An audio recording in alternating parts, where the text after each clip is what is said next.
Tuhanku, Tuhan siapkan aku. Mari kita berkata, Kerajaanmu datang, kehendak-Mu jadi. Ku mau di sana, ku mau di sana, ku mau di sana. Waktu trompet bunyi, ku mau di sana. Waktu musuh jatuh, ku mau di sana. Waktu Tuhan datang, ku mau di sana. Perang dimenangkan, ku mau di sana. Sama-sama ku mau ikut berperang sambil bersorak. Hey, ku akan tinggikan panji bagi Tuhanku. Tuhan siapkan aku. Mari kita berkata, Kerajaanmu datang, kehendak-Mu jadi. Ku mau di sana, ku mau di sana, ku mau di sana. Waktu trompet bunyi, ku mau di sana. Waktu musuh jatuh, ku mau di sana. Waktu Tuhan datang, ku mau di sana. Perang dimenangkan, ku mau di sana. Ku mau di sana, ku mau di sana. Haleluya, haleluya. Kita akan mendengarkan kebenaran firman Tuhan dan saya jemput kita semua bangkit berdiri.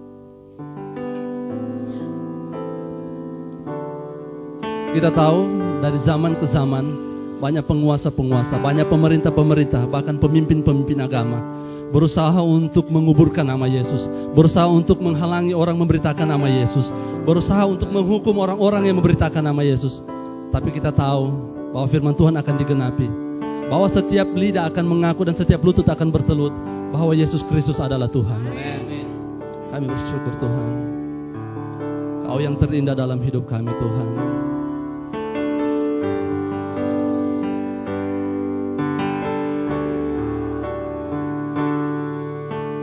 Kau yang terindah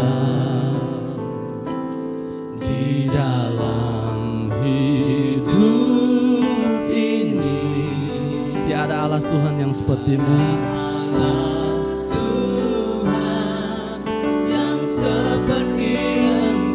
Besar perkasa penuh kemuliaan. Oh, Kau yang termanis,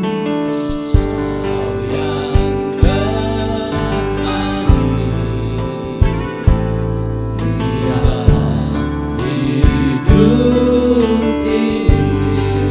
cinta Kau lebih dari segalanya Tuhan, dari segalanya.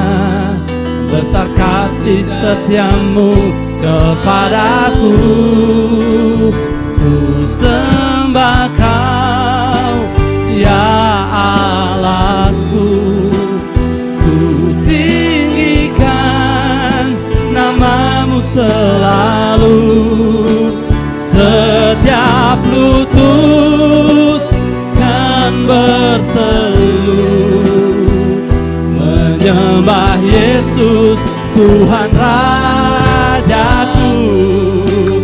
Ku sembah Kau ya Allahku. Ku tinggikan nama-Mu selalu.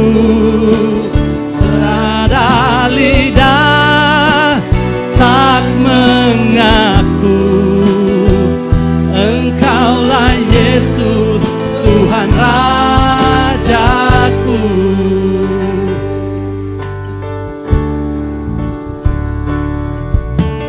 Kau yang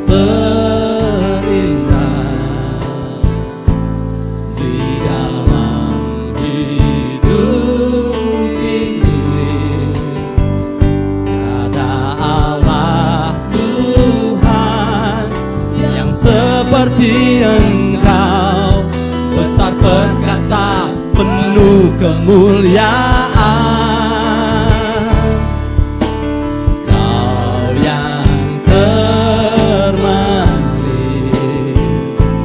di dalam hidup ini. Cinta Kau lebih Tuhan dari segalanya, dari segalanya. Besar kasih setiamu kepadaku. Ku sembah Kau, ya Allahku. Ku tinggikan namamu selalu. Setiap lutut kan bertelut menyembah Yesus Tuhan Rajaku. Ku sembah Kau, ya Allahku. Ku tinggikan namamu selalu. Tiada lidah tak mengaku Engkaulah Yesus Tuhan Rajaku. Ku sembah Kau, ya Allahku. Kami mau meninggikan namamu selalu ya Tuhan. Kami percaya setiap lutut kan bertelut menyembah Engkau Yesus. Menyembah Yesus Tuhan Rajaku. Ku sembah Kau, ya Allahku. Ku tinggikan namamu selalu. Tiada lidah tak mengaku Engkaulah Yesus Tuhan Rajaku. Engkaulah Yesus Tuhan Rajaku. Engkaulah Yesus Tuhan Rajaku.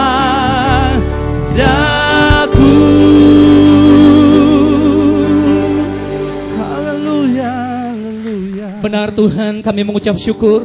Kami memiliki Allah yang luar biasa seperti Engkau Tuhan. Ini yang menjadi kerinduan kami ya Tuhan. Tidak ada lutut yang tak akan bertelut menyembah Engkau Yesus Kristus Tuhan dan Raja kami. Amen. Tidak ada lidah yang tidak mengaku bahwa Yesus Kristus adalah Tuhan dan Raja kami. Engkau penyelamat hidup kami Tuhan. Amen. Ini yang kami rindukan Tuhan.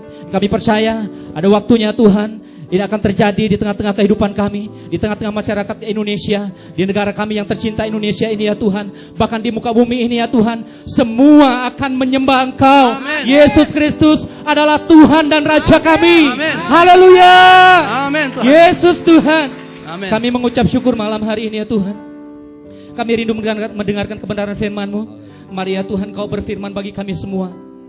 Kami tahu firman Tuhan adalah kekuatan bagi setiap kami. Amen. Dan kami percaya ya Tuhan, ketika kami sudah mendengarkan firman Tuhan, setiap yang datang tidak akan kembali seperti mereka datang. Mereka akan pulang membawa kemenangan daripada Tuhan. Amen. Mereka akan mendapatkan suatu jawaban yang luar biasa daripada Amen. Tuhan malam ini Tuhan. Tuhan Yesus, terima kasih, kami mengucap syukur. Malam hari ini kami berdoa buat hamba-Mu yang Kau percayakan untuk menyampaikan isi hati-Mu bagi kami semua jemaat Tuhan di tempat ini. Biarlah pengurapan Allah Roh Kudus Engkau curahkan bagi hamba-Mu ya Tuhan, agar apa yang disampaikan bagi kami semua malam ini ya Tuhan adalah kehendak Tuhan untuk kami lakukan pada saat ini Tuhan. Roh Kudus Engkau tolong kami, agar kami semua boleh menjadi pemberi bukti bahwa Engkau adalah Allah yang hidup dalam kehidupan kami. Amen. Terima kasih Tuhan, kami bersyukur malam ini Tuhan. Biarlah Engkau melawat kami semuanya tanpa terkecuali ya Tuhan. Terima kasih Bapa di surga, kami mengucap syukur. Saat ini kami satukan hati kami. Kami tahu ada kuasa kegelapan yang tidak senang akan pemberitaan firman Tuhan dinyatakan, kebenaran Tuhan dinyatakan di tempat ini. Kami satukan hati kami saat ini hanya di dalam nama Tuhan Yesus Kristus. Kami mau menghancurkan segala kuasa kegelapan apapun bentuknya, yang mau mencuri taburan benih firman Tuhan dari dalam hati kami, yang mau mengacaukan konsentrasi kami untuk mendengarkan kebenaran firman Tuhan malam hari ini. Saat ini kami satukan hati kami dalam nama Tuhan Yesus. Kami hancurkan kuasa-Mu. Terima kasih Tuhan, kami mengucap syukur. Kami sambut firman Tuhan dengan penuh pengucapan syukur. Di dalam nama Tuhan Yesus kami berdoa dan mengucap syukur. Haleluya. Amin. Silakan duduk jemaat Tuhan.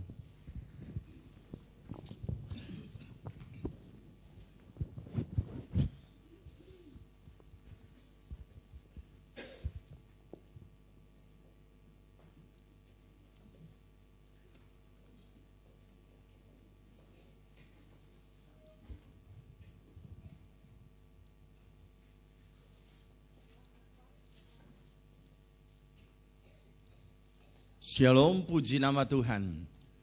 Salam sejahtera bagi kita semua yang dikasihi Tuhan, dan selamat datang bagi saudara yang baru pertama kali hadir dalam ibadah malam di tempat ini. Kiranya Tuhan Yesus memberkati. Untuk kita bisa saling mengenal, kami mohon bagi saudara yang baru pertama kali hadir, tidak keberatan, boleh berdiri sebentar. Ada? Di tengah, selamat datang, Tuhan Yesus memberkati. Di tengah, di sebelah kiri, sebelah kanan, ada yang baru pertama kali hadir? Selamat datang, Tuhan Yesus memberkati. Masih ada?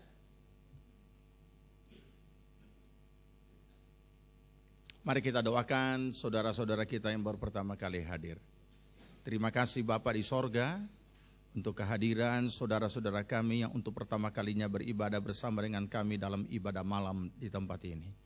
Engkau tilik apa yang menjadi pergumulan dan kerinduan hati mereka. Buka jalan, campur tangan, Tuhan mengadakan segala perkara. Terlebih keselamatan daripadamu menjadi bahagian mereka. Terima kasih Bapa, kami sambut dan memberkati mereka di dalam nama Tuhan Yesus Kristus. Amin. Puji nama Tuhan. Malam hari ini Tuhan memberkati kita dengan pemberitaan firman Tuhan yang akan disampaikan oleh Bapak Pendeta Dr. Andes Junias. Seteja kami persilahkan. Tuhan memberkati. Mari kita berikan kemuliaan bagi Tuhan dan kita mengucap syukur untuk hambanya yang Tuhan utus untuk menyampaikan isi hati Tuhan.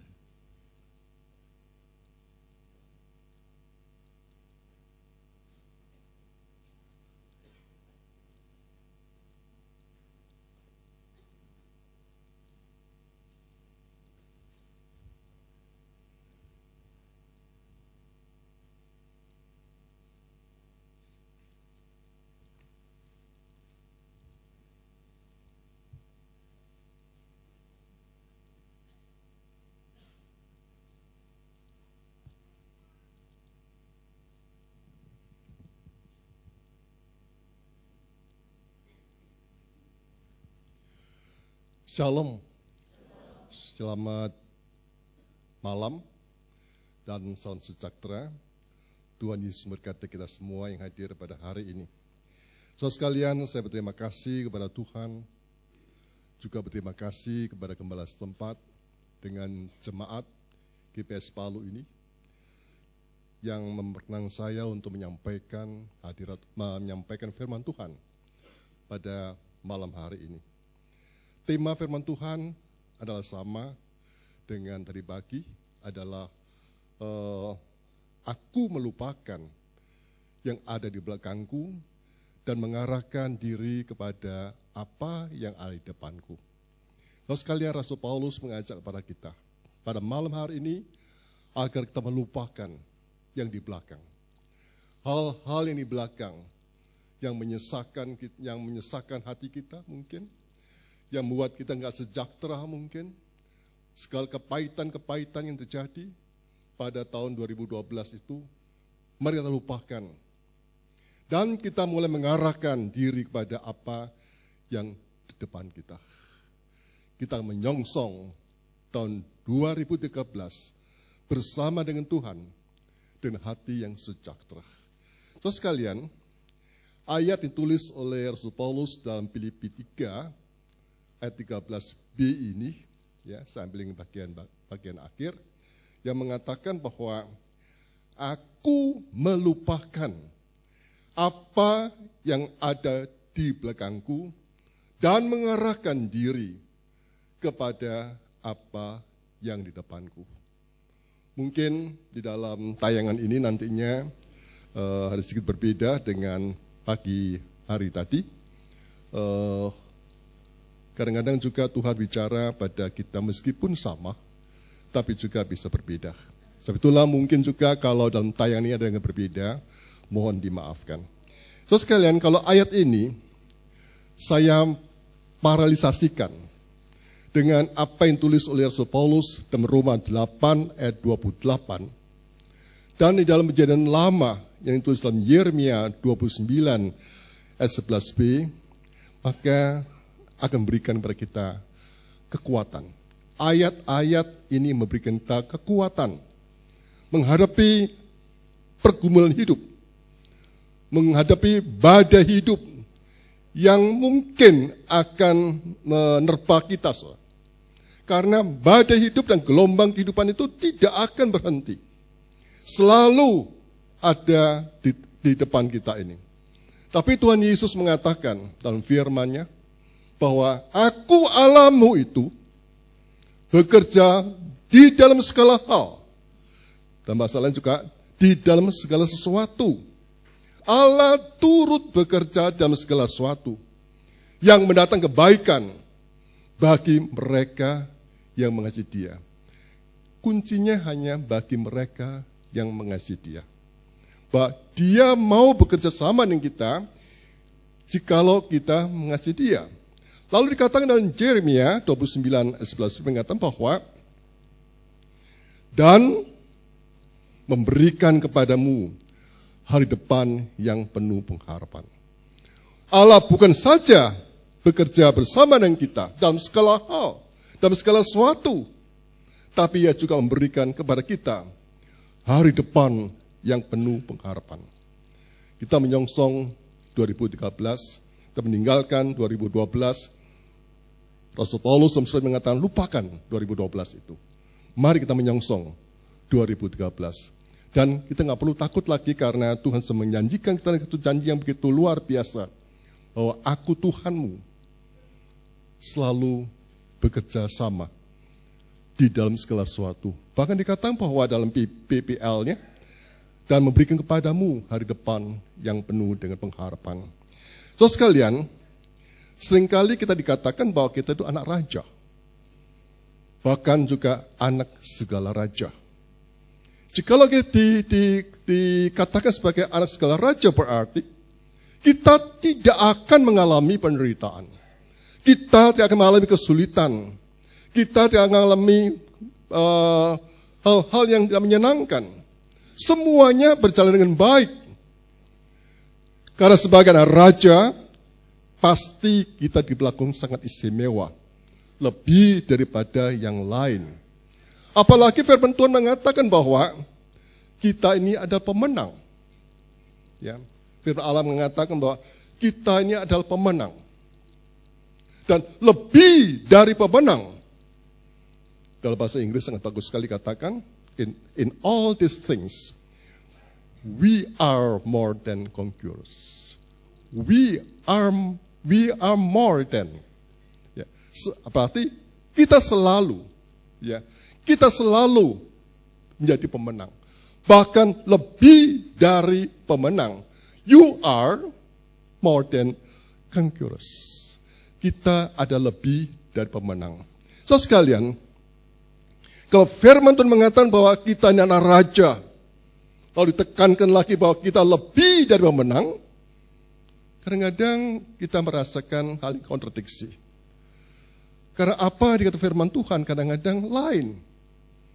Yang namanya indah, yang namanya rancangan Tuhan untuk masa depan itu kadang-kadang beda. So sekalian, kita mengenal beberapa tokoh-tokoh Alkitab yang sangat begitu bergairah dalam pekerjaan Tuhan.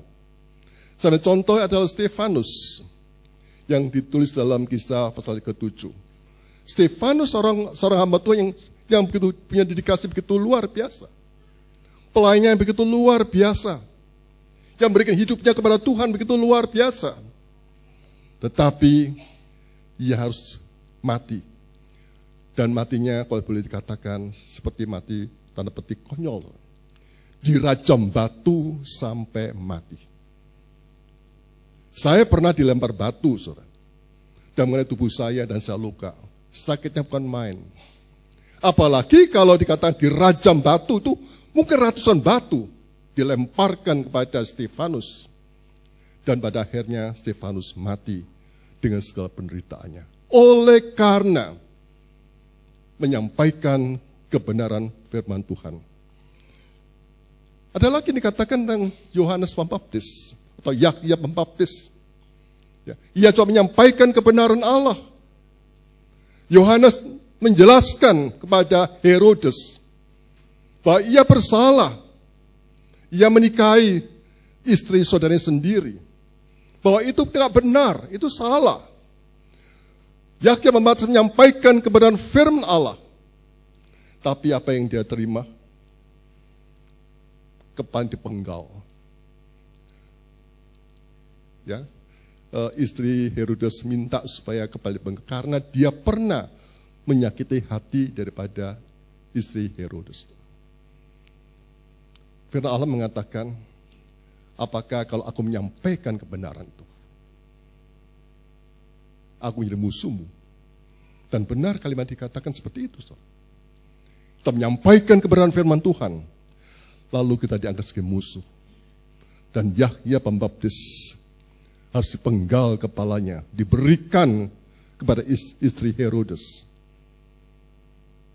Karena dia nggak suka kalau rahasia yang dibuka di hadapan khalayak rame itu. So sekalian, sama juga dengan Rasul Yohanes. Rasul Yohanes seorang rasul yang penuh kasih. Dia sangat mengasihi Tuhan. Dia sangat mengasihi sesamanya. Sehingga tulisannya semua tentang kasih. Tapi ia harus juga mengalami yang sama. Digoreng, istilahnya digoreng di kuali besar. Dengan air, dengan minyak mendidih. Tapi untungnya dia lolos. Dan akhirnya dia dibuang di Pulau Patmos. Sama dengan Rasul Yakub. Sama juga dengan Yeremia. Bahwa keduanya juga dipotong lehernya. Dipenggal lehernya. Oleh karena kebenaran-kebenaran yang disampaikan. Sesekali kalau kita melihat hal-hal seperti ini. Bahwa mereka yang menyampaikan kebenaran firman Tuhan.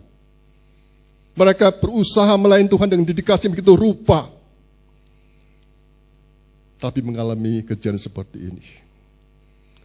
Kalau kita melihat semuanya, mungkin ada bertanya, mengapa hal terjadi? Mengapa terjadi begini? Harapan kita pada ayat yang kita baca tadi sangat baik, luar biasa baiknya. Dikatakan bahwa Allah turut bekerja dalam segala hal, dalam segala sesuatu yang mendatangkan kebaikan. Bahkan dikatakan juga dalam PB-nya bahwa rancangan Tuhan itu ajaib. Rancangan Tuhan itu bukan rancangan kecelakaan, tapi rancangan kesejahteraan. Tetapi mengapa hal ini terjadi? Bukankah terjadi suatu kontradiktif antara apa yang dikatakan dalam firman Tuhan tentang kebaikan yang diberikan oleh Tuhan dan kejadian-kejadian dialami oleh beberapa tokoh-tokoh Alkitab ini. So sekalian, sebelum kita meneruskan apa yang tulis dalam Filipi 3:13b ini, saya ingin berikan ilustrasi, saudara. Ada satu keluarga yang begitu taat pada Tuhan. Dia rajin melayani Tuhan. Setiap kali dia mengucap syukur pada Tuhan. Sang suami ini bekerja di suatu pabrik. Setiap kali bertemu dengan teman-temannya, dia selalu mengatakan, praise the Lord. Dia selalu mengucapkan syukur kepada Allah. Sehingga akhirnya dia diberikan Thanksgiving Man. Orang yang selalu bersyukur kepada Tuhan. So sekalian, Thanksgiving Man ini merindukan seorang anak. Dan kemudian karena Tuhan mengasihi dia, melihat perbuatan yang begitu baik, Tuhan berikan mereka seorang anak. Waktu istrinya hamil, kurang lebih 6 bulan, yang meriksa ke dokter. Dokter mendeteksi bahwa anaknya menderita Down syndrome, kelainan otak. Jadi kalau anak itu lahir, pasti cacat. Saya bisa bayangkan apa yang ada di dalam pikiran keluarga ini. Bukankah mereka setia melayan Tuhan? Tapi mengapa hal itu terjadi?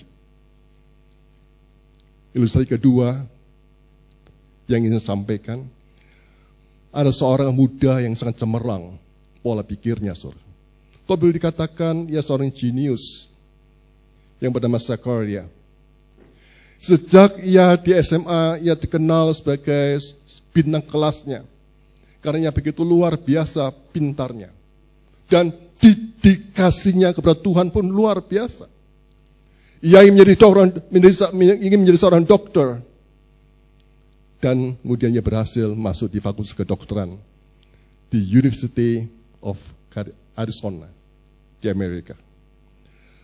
Setelah 4 semester ia di sana, atau 2 tahun ia di sana, saudara sekalian, dengan hasil yang begitu luar biasa, dengan hasil yang begitu gemilang, karena pandainya si Zakaria ini, tiba-tiba ia mendapat panggilan Tuhan untuk menjadi seorang misionaris medis di South Africa. Di negara yang terkenal di Amerika itu, ia harus pergi ke Afrika, ke dusun di Afrika. Di sana Tuhan minta supaya mau menjadi seorang misionaris medis. 3 bulan ia berada di Afrika, lalu kemudian ia sakit. Dan ia didiagnosa oleh dokter bahwa dia menderita penyakit leukemia akut. Hidupnya hanya tinggal berapa bulan. Saya bisa bayangkan keluarganya saat itu. Dan orang-orang yang sangat mengasihi dia. Mereka menaikkan doa kepada Tuhan. Tuhan, inilah anakmu yang masih muda. Anakmu yang begitu brilian. Ia anakmu yang punya dedikasi begitu luar biasa. Memberikan hidupnya kepadamu Tuhan. Tolonglah sembuhkan dia ya Tuhan. Itu doa mereka. Dan saya percaya bahwa Zakaria dan keluarganya punya keyakinan bahwa doanya pas dikabul oleh Tuhan. Bukankah anak ini punya satu tujuan? Tujuan yang begitu indah, yang begitu bagus untuk Tuhan. Tidak seperti anak muda lainnya. Ternyata Tuhan panggil dia. Dan dia meninggal dalam usia yang muda. Saudara sekalian, saya percaya pertanyaan seperti ini, ada pertanyaan yang mungkin timbul di dalam hati kita. Di setiap kita yang hadir pada hari ini. Apa yang dialami oleh anak Tuhan ini? Beranikah kita menyatakan bahwa hal ini tidak mungkin terjadi kepadaku? Beranikah kita menyatakan bahwa aku adalah anak raja dari segala raja? Aku adalah pemenang dan lebih dari pemenang. Nggak mungkin hal itu terjadi dalam kehidupanku. Saudara sekalian, pada malam ini kita bersyukur pada Tuhan. Allah memberikan contoh orang-orang yang memberikan hidupnya kepada Tuhan sepenuhnya, tapi mengalami apa yang tidak seperti dunia pikirkan. Mereka mengalami kemalangan. Mereka mengalami penderitaan. So sekalian, kalau mereka mengalami seperti itu, apakah kita juga tidak akan mengalami seperti itu? Pertanyaan-pertanyaan yang muncul bukan hanya di dalam hati kita, tapi di setiap kehidupan orang percaya. Muncul semua orang. Bukankah Tuhan itu Maha Kasih? Bukankah Tuhan itu Maha Kuasa? Mengapa Tuhan mengizinkan hal-hal terjadi dalam kehidupan orang-orang yang punya dedikasi begitu tinggi pada Tuhan? Saudara sekalian, kita renungkan bahwa waktu orang-orang itu bertanya, apa yang terjadi dalam kehidupanku, Tuhan? Kalau Tuhan membiarkan orang seperti Zakaria ini hidup, bahwa ia pasti bisa melayani dengan luar biasa. Sementara Tuhan lihatlah di luar banyak pemabuk-pemabuk, banyak penjahat-penjahat yang hidup membebankan masyarakat, bahkan memboroskan uang pemerintah. Tapi mereka berumur panjang. Apakah itu adil, Tuhan? Mungkin juga kita mengalami ketika saudara melayani begitu aktif dan melayani Tuhan, tiba-tiba kita diberhentikan dalam pekerjaan kita. Atau mungkin kita terdeteksi menderita penyakit yang sangat akut, yang dikatakan sudah stadium 3 atau stadium 4 yang tidak tersembuhkan. So sekalian, apakah akan punya sikap yang sama seperti ini? Kalau kita mengamini apa yang terjadi di alam ini, tokoh-tokoh dalam Alkitab, apa yang dialami oleh orang-orang percaya pada Tuhan, apakah hal ini tidak terjadi dalam kehidupan kita? Lalu bagaimana sikap kita, saudara? Mungkin timbul pertanyaan, why Lord? Mengapa Tuhan? Mengapa terjadi? Mengapa terjadi padaku? Bukankah aku setia kepadamu Tuhan? Tapi aku menderita penyakit seperti ini. Bukankah aku setia kepadamu Tuhan? Pekerjaanku, pelayananku ditiadakan dan sebagainya. So sekalian, itulah pertanyaan-pertanyaan kita. Seringkali yang kita ungkapkan pada Tuhan. Kita adalah orang-orang yang tulus melayani Tuhan. Betapa kita memberikan semuanya kepada Tuhan. Memberikan waktu kita. Memberikan persembahan kita. Memberikan perpuluhan kita dan sebagainya. Semuanya adalah untuk pekerjaan Tuhan. Tapi mengapa Tuhan hal terjadi dalam kehidupanku? So sekalian, firman Allah memberikan jawaban yang ditulis dalam Amsal 25 ayat yang ke-2a. Dalam Amsal Sulaiman 25 ayat 2a. Amsal Sulaiman 25 ayat 2a. Di sana dikatakan demikian, bahwa kemuliaan Allah adalah merahasiakan sesuatu. Kemuliaan Allah adalah merahasiakan sesuatu, artinya bahwa ketika Allah merahasiakan sesuatu, itu menunjukkan kemuliaan Allah. Saudara sekalian, dan kita sebagai ciptaannya tidak dapat mendesak Allah untuk menjelaskan segala sesuatunya yang kita inginkan. Kadang-kadang kita bukannya mendesak, kadang-kadang kita bukan bertanya kepada Allah, tapi seringkali kita komplain, menuntut pertanggungan jawab Allah. So sekalian, Allah adalah Allah yang naturnya adalah Allah yang maha kasih. Dia adalah Allah yang maha kuasa. Dia penuh dengan kebaikan. Mengapa mengizinkan hal-hal yang demikian ini? Firman Allah mengatakan, hal-hal yang tersembunyi adalah bagian Allah kita. Hal itu berarti ada bagian-bagian di dalam kedaulatan Allah, di mana Allah tidak merasa perlu untuk menjelaskan kepada kita. Karena itulah bagian Allah sendiri, saudara. Tapi persoalannya adalah kita ini tidak mampu memahami pikiran Allah yang tidak terbatas itu. Kita tidak mengerti campur tangan Allah di dalam kehidupan kita ini. Seperti dikatakan dalam Yesaya 55 ayat 8 dan 9. Dalam kitab Yesaya pasal 55 ayat 8 dan 9, kalau saudara baca, mengatakan demikian. Yesaya 55 ayat 8 dan 9. Sebab rancanganku bukanlah rancanganmu, dan jalanmu bukanlah jalanku.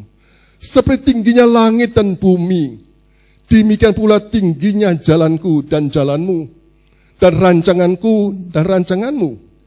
So sekalian kita baca ayat ini, bagian ini menyatakan kepada kita bahwa kita tidak akan sanggup memahami pikiran Allah dengan pikiran kita yang sangat terbatas ini. Kita tidak bisa memahami pikiran Allah yang tidak terbatas, dan kita juga tidak bisa mengerti cara Allah bekerja dalam kehidupan kita. Kalau kita mengatakan bahwa kita dapat memahami Allah, maka saya katakan kita adalah orang yang sangat sombong. Bahwa kita ingin seperti Allah. Ada satu hal yang sangat tidak mungkin. Rancangan Tuhan ada rancangannya, bukan milik kita. Kalau kita kenal Allah itu, Allah adalah Allah Maha Kasih, Allah Maha Kuasa. Kita tahu semuanya ada di tangan Allah. Dan semuanya itu menjadi rahasia Allah. Yang dimana kita tidak bisa memasuki kedaulatan Allah. Ada bagian di mana Allah ingin menyampaikan kepada kita. Tapi juga ada bagian di mana Allah nggak perlu menyampaikan hal ini kepada kita. Dan itulah rahasia Allah. So sekalian, kalau demikian, malam ini saya bertanya Pak Saudara, kalau demikian, bisakah kita mengamini apa yang dikatakan dalam Roma 8 ayat 28 yang kita baca tadi? Bahwa Allah turut bekerja dalam segala hal untuk mendatangkan kebaikan bagi orang-orang yang masih dia. Atau apakah kita bisa mengamini apa yang tulis dalam Yesaya 41 ayat 10 saya terkenal itu. Yesaya 41 10 mengatakan, jangan takut, aku tetap menyertaimu. Jangan bimbang, aku adalah Allahmu. Aku meneguhkan dan menolongmu. Dan memegang engkau dengan tangan kananku yang selalu memberikan kemenangan. Bisa kita mengaminkan hal ini, saudara? Bisa kita mengaminkan apa yang tertulis dalam Yeremia 29 ayat 11b yang kita baca tadi. Rancanganku adalah rancangan damai sejahtera yang berikan kepadamu hari depan yang penuh pengharapan. So sekalian, bayangkan kita sebagai anak Tuhan. Kalau Tuhan izinkan semua hidup kita lancar. Kalau Tuhan izinkan pekerjaan kita terus menanjak. Kalau Tuhan izinkan kita pernah mengalami penyakit. Kita nggak pernah kena namanya heart attack. Kita nggak pernah mengenai kelumpuhan dan sebagainya. Semuanya serba lancar, semuanya serba indah. Tahukah saudara apa yang terjadi? Hubungan kita dengan Tuhan akan menjadi hubungan yang manipulatif. Mengapa saya katakan manipulatif? Karena kita hanya ingin pemberian-pemberian Tuhan. Tetapi kita tidak menginginkan sang pemberi itu. Dan banyak hal terjadi dalam kehidupan orang percaya. Menginginkan berkat-berkat Tuhan. Menginginkan pemberian-pemberian Tuhan. Tapi seringkali kita tidak menginginkan sang pemberi itu. Kita ada suruh disiplin dalam pelayanan kita. Waktu kita dalam ibadah kita. Seringkali kita lalai dan sebagainya. Berarti seringkali kita tidak menginginkan sang pemberi itu. Hubungan kita sekarang hanya selalu mencari apa yang aku dapat dari Tuhan. Apa yang Tuhan berikan kepadaku dan sebagainya. Kitab Ibrani 11 ayat 6 mengatakan, tanpa iman kita tidak dapat berkenan kepadanya. Tanpa iman kita tidak akan berkenan kepada Tuhan. Iman menjadi prioritas tertinggi di mata Allah sendiri. Sekarang kita beriman pada Tuhan. Adalah tanpa bukti yang jelas. Dan ini harus menjadi inti hubungan kita dengan Tuhan. Ibrani mengatakan, iman adalah percaya. Dan dasar segala sesuatu yang kita harapkan. Dan segala sesuatu yang tidak kita lihat. Itulah iman. Bahkan Rasul Paulus pernah menekankan di dalam 1 Korintus 2:9. Yang mengatakan demikian. Dalam 1 Korintus 2:9, Paulus mengatakan demikian. Apa yang tidak pernah dilihat oleh mata, dan apa yang tidak pernah didengar oleh telinga, dan apa yang tidak pernah timbul dalam hati manusia, semuanya disediakan oleh Allah bagi mereka yang mengasihi Dia. Luar biasa bukan? Apa yang tidak pernah kau lihat, apa yang tidak pernah kau dengar, apa yang tidak pernah timbul dalam hatimu. Dan Tuhan mengatakan, semuanya sudah kusediakan. Yaitu bagi mereka yang mengasihi Dia. Saudara sekalian, kalau kita mengasihi Dia dengan sungguh-sungguh, Tuhan mengatakan, semua yang tidak pernah kita lihat, semua yang tidak pernah kita dengar, semua yang tidak pernah timbul dalam hati kita ini, semua disediakan oleh Tuhan. Kuncinya yang satu, yaitu jikalau kita mengasihi Dia. Ini yang diamini oleh pengkhotbah dalam tulisannya, bahwa Allah membuat segala sesuatu indah pada waktunya. Dan Allah memberikan kekekalan dalam hati mereka itu. Tapi seringkali manusia tidak menyelami pekerjaan yang dilakukan oleh Allah. Dari awal sampai akhirnya. Kita mengenal yang dikatakan Allah itu adalah Allah omnipoten. Allah itu maha kuasa. Allah yang omnipresent. Allah yang maha hadir. Allah yang omniscience. Allah yang maha tahu. Dan Allah yang maha kuasa itu membuat segala sesuatu yang tidak ada menjadi ada. Allah yang maha kuasa itu adalah Allah yang meniadakan segala kemustahilan. Dan Tuhan mengatakan bagi manusia yang percaya, tidak ada barang mustahil. Sebetulnya ketika sudah merayakan Natal pada waktu yang lalu, mungkin ada kutipan yang katakan dalam Yesaya 9:5 mengatakan, His name should be called wonderful. Namanya itu ajaib. Dan memang saya katakan, nama itu luar biasa. Nama yang sangat ajaib. So sekalian kau boleh saya saksikan, dari beberapa kesaksian yang ada, mungkin salah satu kesaksian yang belum saya sampaikan kepada saudara. Suatu hari saya harus ke Jakarta untuk melalui izin dari kantor perindustrian. Dan saya naik di lantai ke-16 di kantor pemimpin kantor industri itu. Saya naik lift ke sana. Tapi kemudian waktu saya mau kembali selesai untuk meroleh izin itu, liftnya mati. Dan saya saya turun melalui tangga darurat yang ada. Ketika saya turun ke tangga darurat itu, saya melihat kulit jeruk yang ada di tangga darurat itu.